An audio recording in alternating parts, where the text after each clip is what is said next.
Good afternoon, and welcome back to the Y.E.S Functional Longevity Podcast. We give you insight on how to get fit, feel younger, and live better. My name is Chris Borda, best-selling author and owner of Y.E.S Fitness, and I want to thank you for taking the time to listen to what I have to say today. We don't have a whole lot of housekeeping going on right now. It's beginning of November. Holidays will be coming up soon. We will have some stuff going out for November, some special Black Friday deals. You want to look for those. So without that, nothing else going on, let's just get right into it. So this is a topic that I've talked about before over time. And the fitness industry, like any industry, is one that's constantly changing, constantly evolving. And if you want to stay on top of your industry, you need to continue to learn. That's one of our core values, is to continue to learn and to evolve. It's important because if not, you're going to be left behind. Now, this isn't necessarily something that's brand new. This is something I've talked about before. It's been out there for a few years. But the way that we look at the body and how the joints are somewhat put together, it's interesting. And I thought I wanted to share this with you because of this understanding. It has actually eliminated my knee pain. I no longer have knee pain. I used to get knee pain on the inside of my knees, and I don't anymore. And why is that, or how did that all happen? Well, just to take you back, when I would run, and I'm not a distance runner at all, I'm a short distance person. I do not run more than 400 meters, which is once around the track. Everything is sprinting for me. But I would always know it was time for me to get new sneakers because the inside of my knees would hurt. I would start to get some meniscus pain. As soon as I got new sneakers, that pain went away. So what was that telling me? That was telling me that things were going on in my foot and the support wasn't there anymore. Well, a few years back, probably about a year or so ago, maybe before COVID, probably before COVID, I had purchased some sneakers for the gym. My sneakers out on for the track were all brand new, but for the gym itself, when I was working, they were a little bit more fashionable, and they did not have the support that I needed for my foot. And what happened over time was I was experiencing medial knee pain or knee pain on the inside of both knees all the time, and I could not get rid of that. So it led me to going to a podiatrist and fitted me for some orthotics. Instantly, I put the orthotics on, and my knee pain started to go away. I was only allowed to wear the orthotics 1 hour one day, 2 hours the next day, and add an hour to that, and I'm down back to the point now where I can run. So how does this get involved with fitness in a sense other than that I can run and walk around now without any knee pain? But when we take a look at the body, we take a look at the joints in two different ways. Very stable joints and very mobile joints. And the mobile joints do, pardon me, the stable joints do have movement in them. They just don't have the same amount of movement, or they try to perform a little bit more stability than the um, mobile joints. So if we take a look at the body, we're just going to go up the body real quick right now. The toes are mobile. They move around a lot, right? But the midfoot, the part with my arch in there, needs to be very stable. The ankle, as we know, rotates around, should be very mobile. The knee itself, although it moves in what we call a sagittal plane, it's pretty much a stable joint. The hip, as you know, can swing and circle a hip all the way around.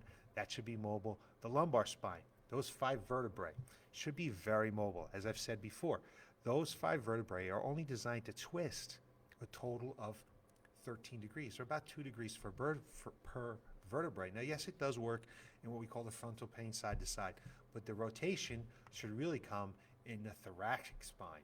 The T-spine, that's very mobile, so the lumbar spine is stable, the thoracic spine is very mobile.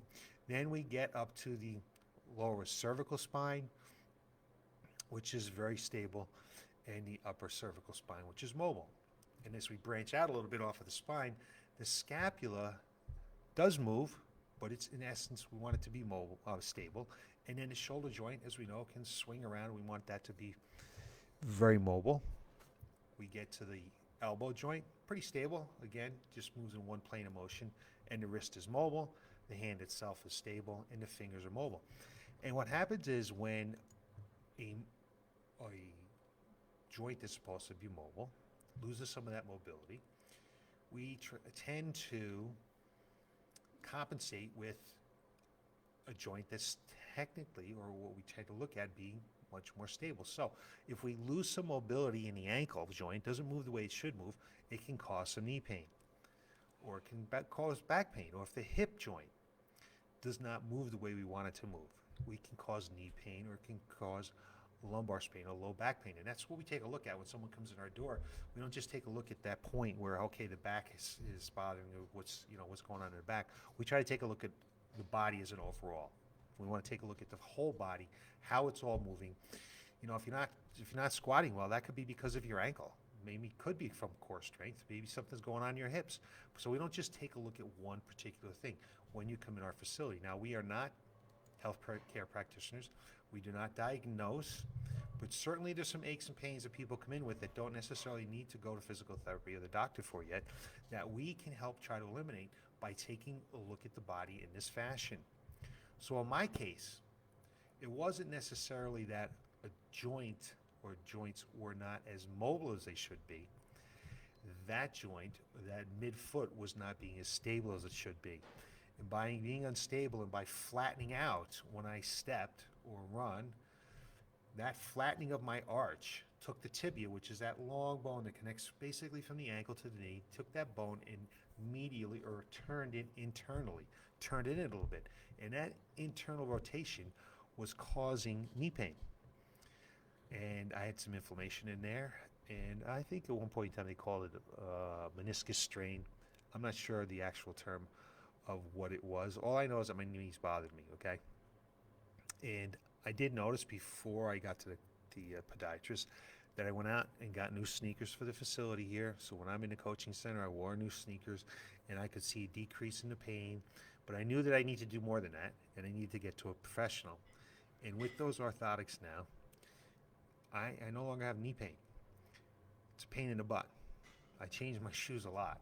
I'm kind of a shoe changer. I have shoes for this, shoes for that, sneakers for this, that type of thing.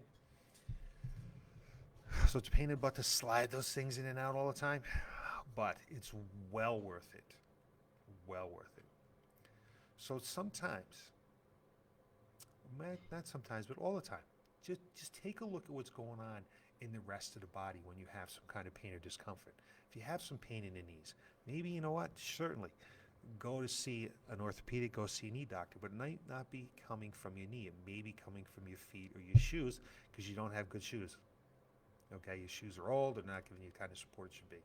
Or if you have some back pain, it could be a lot of reasons. Trust me, I don't know them all. But it could be just because your thoracic spine or your hips are not moving the way they should move. And we sit all day, things get tight, things don't move the way they want it to move, and that could be causing you discomfort. So I just thought I'd throw this out at you again. I've talked about this before, how the body is stacked, how we take a look at the body with a mobile joint, a stable joint, a mobile joint, stable joint, and how that can actually be causing some pain or discomfort through up the chain, up the body. And hopefully whoever you're working out with, if you're working with a coach, they know and understand this. If not, certainly come on down here. We can give you a hand with that, because it could be the key to you living a life without pain or without discomfort. So that's all I have for you today. I hope it's helpful. If you have any questions on this, certainly always get a hold of me. I appreciate you taking the time to listen to me. And we will be back here next Tuesday with more information on how to get fit, feel younger, and live better. Thanks for watching.